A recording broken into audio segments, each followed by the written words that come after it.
Moving this bad boy right along, we've got Impa Kasanganay taking on Joaquin Buckley.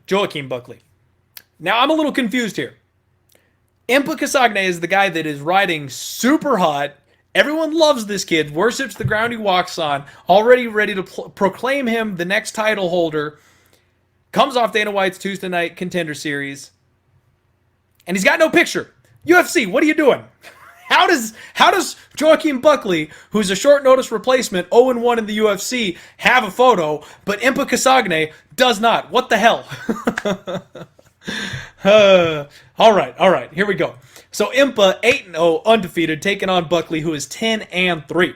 Impa, like I said, comes off the Dana White Tuesday Night Contender Series, and he's just solid everywhere. This guy is good and solid everywhere the fight could take place. He stalks forward. He's got good head movement. He takes and owns the center of the cage. He's got this pawing left hook that he likes to use, and he drops his hands when he swings wild. He gets into the pocket, drops his hand, and goes a little bit nuts. He's a very durable grinder is what Impa is. He's got a solid gas tank on him, and he uses that to his advantage. He basically breaks his opponents over the course of 15 minutes. He's shown flashes of brilliance, but so far he's fought a very low level of competition. We found out that Maki Pitolo may not necessarily be UFC caliber. Impa was able to outwork him for 15 minutes. Like I said, he's just durable, he's solid, he's good everywhere.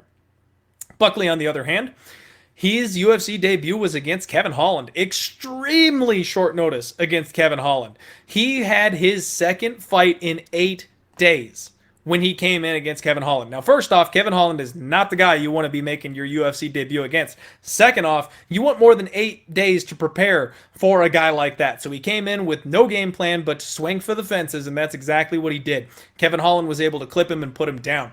Now, Joaquin Buckley, dude is extremely explosive. He's willing to stand in the pocket and trade, go to war. Now, he struggled with the range of Holland, and that's not something that he's going to have to deal with quite as much here against Impa. This guy has a nice blitz attack that he uses. He attacks the body, he rips hooks, he parries opponents' attacks well, and he fights in combinations, which is actually something that I like to see. He is the more experienced fighter in this spot, and honestly, he did not look half bad until he started getting dinged up there in the second and third round against my boy Kevin Holland. I think we have another potentially live dog here in this spot. I'm seeing nothing but love for Impa around the MMA Twitter sphere. That's a new one. All right. So we've seen the love pour in here for Impa. He's currently sitting about minus 255. And Buckley at around plus 200 doesn't sound like such a bad option to me. I'll be honest. So this is gonna be a war. Buckley is willing to stand and trade.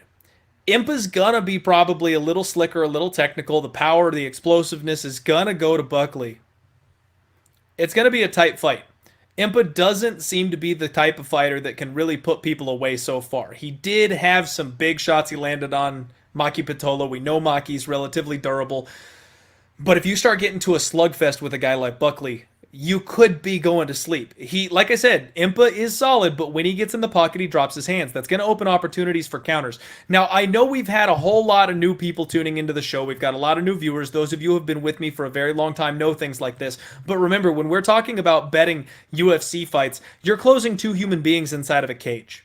When lines get wide like this, there's so much value on the underdog because you're essentially saying you get your paycheck based on how you perform when this cage door closes. People show up in situations you would not normally expect them to when they get in that situation. And when you've got a guy that's as fast, as explosive, and as powerful as a guy like Buckley, there's a half-decent outside shot that he pulls the upset here.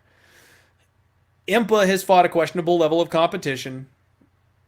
Buckley didn't look half bad against Holland. I think this line should be a whole lot closer. And when it comes to sports betting, if there's value on the dog side, you take it.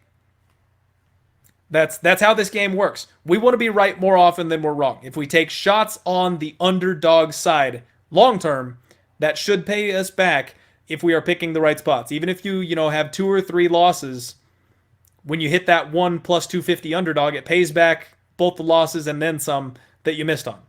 So this is what we do. We hunt for live dogs, and Joaquin Buckley might be a live dog. Since I've seen nothing but love for Impa, I'm going to sit tight. And we're going to see what happens. If the money just keeps on pouring in on Impa the way it has been so far, and he gets up to around minus 300, if we can get Buckley at plus 250, plus 260, that's not a bad option to roll the dice on a kid like that who's going to be able to make it close. You're going to hear that a lot from me tonight. I see a lot of live dogs on this card, but I'm not sure how many of them I'm actually going to pull the trigger on. And for those of you who are tuning in simply for picks, it's a betting show.